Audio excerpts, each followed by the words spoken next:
حدیث پاک سنیں گے آپ کی طبیعت بڑی ٹھنڈی ہوگی۔ میرے نبی پاک صلی اللہ تعالیٰ علیہ وسلم نے ارشاد فرماتے ہیں کہ جو بندہ سوال سے بچنا چاہے گا،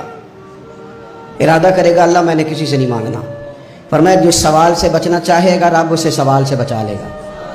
اور جو لوگوں سے بے نیاز ہونا چاہے گا کہے گا یا اللہ مجھے دنیا داروں کا محتاج نہ بنا، اپنی بارگاہ سے عطا فرما۔ جو لوگوں سے بے نیاز ہونا چاہے گا اللہ لوگوں سے بے نیاز کر دے گا، اور فرمایا جو صبر کا ارادہ کرے گا اللہ اسے صبر کی توفیق بھی عطا فرما دے گا۔ ارادہ تو کرے، پروگرام تو بنائے، توفیق تو اللہ دے گا۔ جو صبر کا ارادہ کرے گا اللہ صبر کی توفیق بھی عطا کر دے گا۔ اور حضور صلی اللہ تعالیٰ علیہ وسلم فرمانے لگے یاد رکھو کسی بندے کو جو بہترین تحفہ دیا گیا ہے نا، اگر کسی کو کوئی بہترین عطیہ ملا ہے تو پھر اللہ تعالیٰ نے اسے صبر عطا فرمایا ہے۔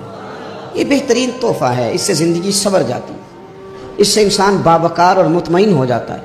اس سے اس کے شب و روز آسانی سے بیتتے ہیں، وہ دنیا کی پگڈنڈیوں سے آسانی سے گزر کے اللہ کی بارگاہ عالی مرتبت میں سرخرو ہو کر حاضر ہو جاتا ہے۔ لیکن اگر بے حوصلہ ہو، صبر نہ ہو، پھر نقصان روز بروز بڑھتا ہے۔ اور پھر میرے رسول پاک صلی اللہ تعالیٰ علیہ وسلم ارشاد فرماتے ہیں کہ اصل بات یہ ہے کہ اللہ تعالیٰ نہ کسی بندے کا درجہ بلند کرنے کا ارادہ فرماتا ہے، لیکن اس کے اعمال اس طرح کے نہیں ہوتے کہ اس کا درجہ بلند کیا جائے۔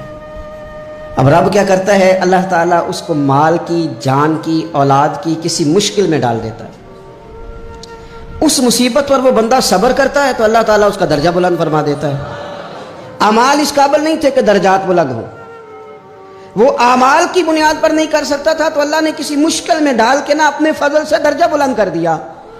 اب جو راہ طریقت کا مسافر تھا،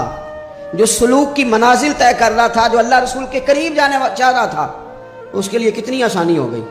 کہ مجاہدہ تو زیادہ نہ کر سکا، کثرت سے نفلی صوم و صلات کا بندوبست تو نہ کر سکا، تھوڑا سا صبر کیا، رب نے اپنا اور اپنے محبوب کا قرب عطا فرما دیا۔ تو یہ تو آپ صبر کرنے کے لیے جب نکلے ہیں تو آپ نے تو رب رسول کو پا لیا۔ یہ صبر تو وہ والا سفر ہے جس کی جو منزل ہے وہ اللہ رسول کا قرب ہے۔ ہم لوگ تھوڑی تھوڑی باتوں میں حوصلہ ہار جاتے ہیں، صبر چھوڑ جاتے ہیں، پریشانی بڑھ جاتی ہے، پتہ نہیں ایسے محسوس ہوتا ہے کہ جیسے یہی بندہ دنیا کا سب سے دکھی بندہ ہے۔ تو ایک تو یہ کہ ذاتی حیثیت سے صبر کرے، ایک یہ کہ پھر دشمن کا جب مقابلہ ہو، آمن نصبرو و صابرو، آپ کا جب مقابلہ سامنے کسی کے ساتھ ہو تو پھر تیر، تلواریں، اسلحہ، بندوقیں یہ نہیں زیادہ لڑتی، میدانوں میں حوصلے لڑتے ہیں، میدانوں میں صبر لڑتا ہے، میدانوں کے اندر توانائیاں لڑتی ہیں۔ میدان کربلا کے اندر کوئی مقابلہ نہیں تھا تیر کا تیر کے ساتھ، تلوار کا تلوار کے ساتھ کوئی مقابلہ نہیں تھا۔ میدان کربلا کے اندر ظلم کا صبر سے مقابلہ تھا،